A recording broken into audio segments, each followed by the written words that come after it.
All right. Made a mistake yesterday. Did not finish Proverbs 3 because my silly behind did not check the memory. Oh well.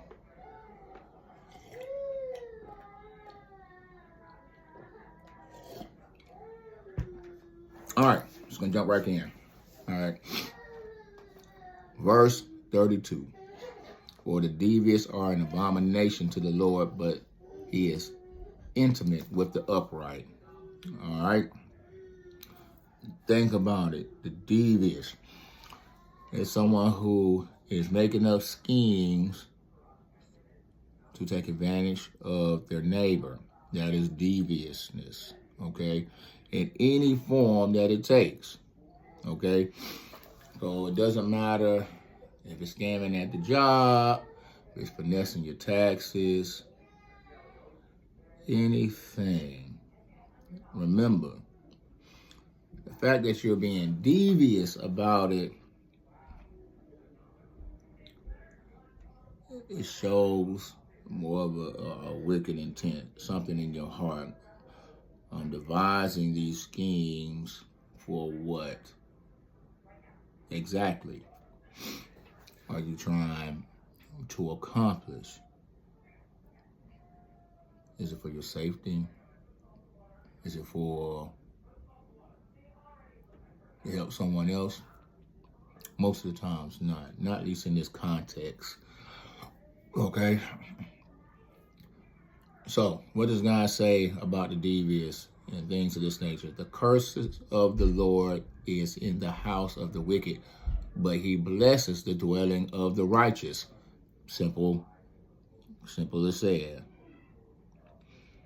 He scoffs at the scoffers, and yet he gives grace to the afflicted. The wise will inherit honor, but fools display dishonor. Look,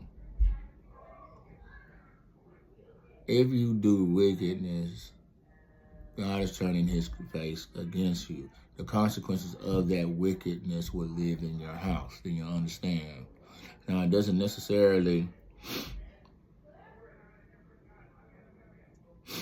mean like you won't get away with whatever it is you're doing, but the rewards, the blessings, the returns that you're expecting, the ROI will not be there. Okay, even if you steal, Scripture says God adds what he gives you without trouble. All right.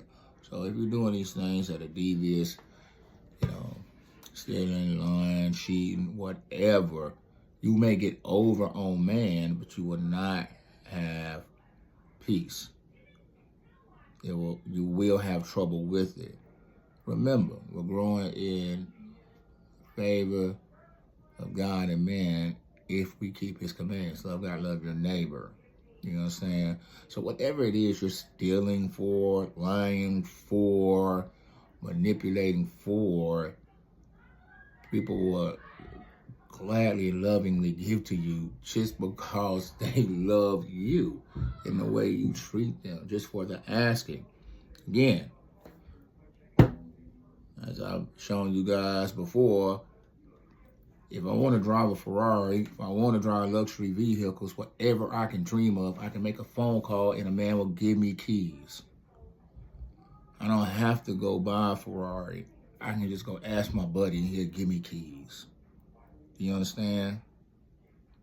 I don't have to cheat and lie and figure out how I can do a job that manipulates people and scam people to get as much money as I can to buy.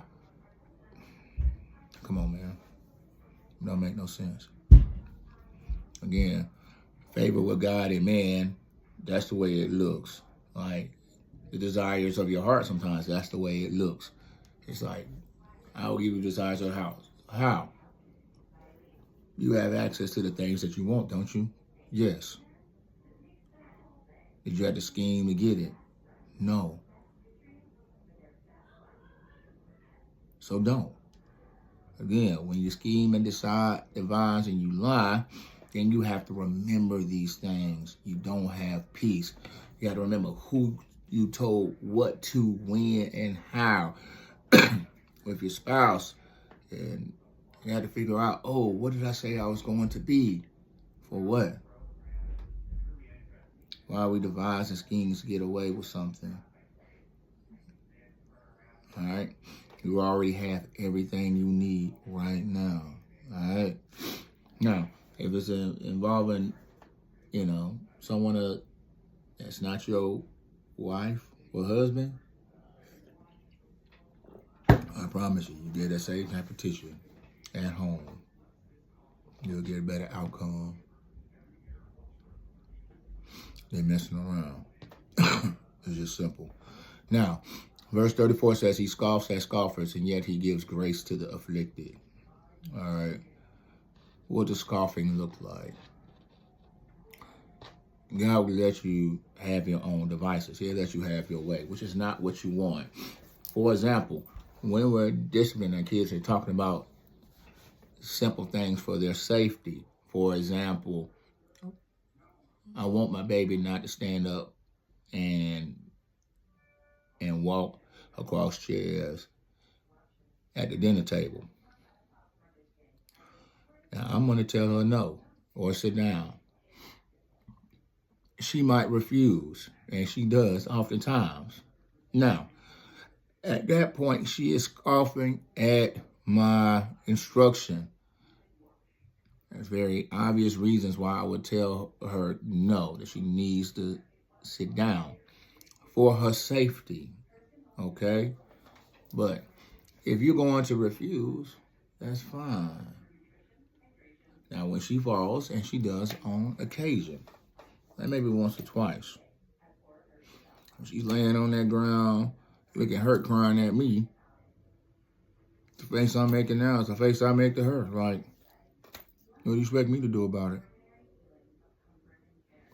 I told you to sit down. By the time she's falling, I've told her to sit down. I've put her in her chair, and I might even popped her hand to remind her to sit down. Simple stuff.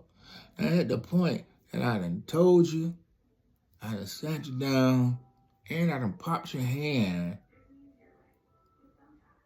All right, then. Find out for yourself. You want to scoff at it?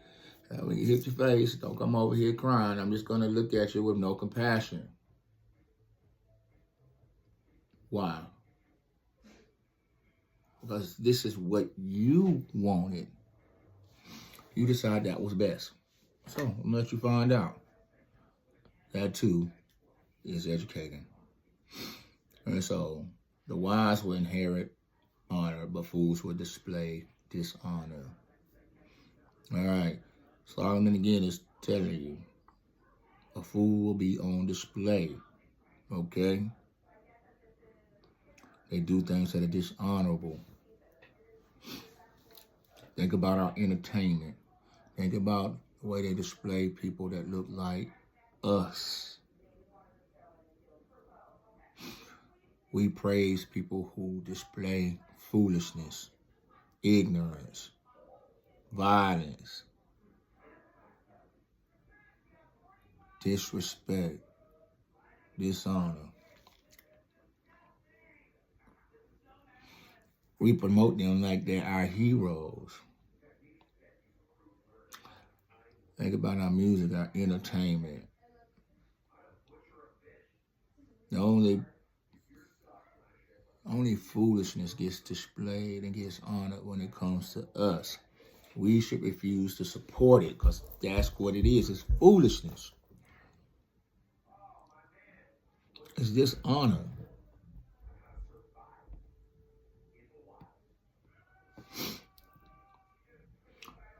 And the people who make money exploiting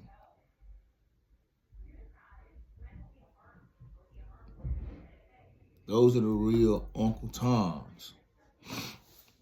Those are the real enemies. You understand? Those who make the image of God, they defile it. You understand? Consider this.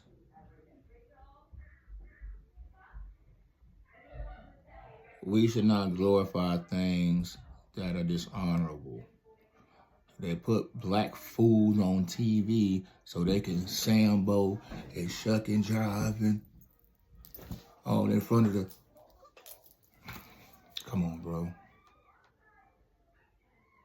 It's foolishness.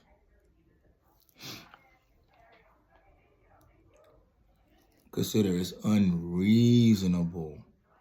It looks odd when we see someone else doing it that don't look like us, right?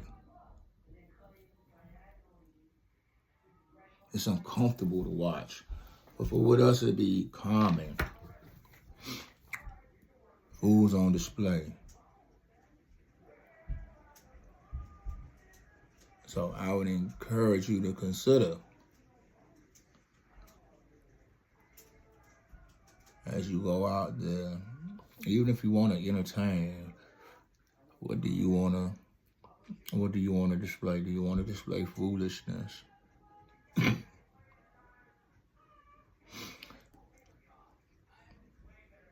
Because that has become the norm.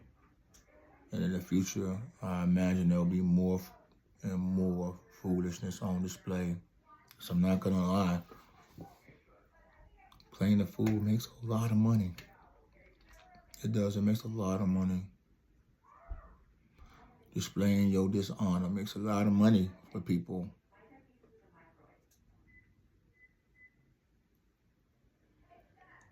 As they laugh at your ignorance.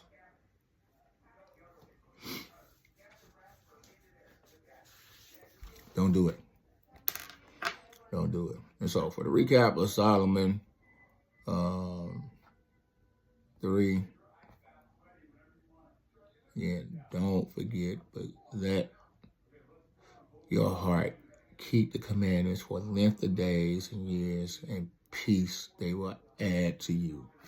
That's what you want. Long, healthy life. Peaceful life.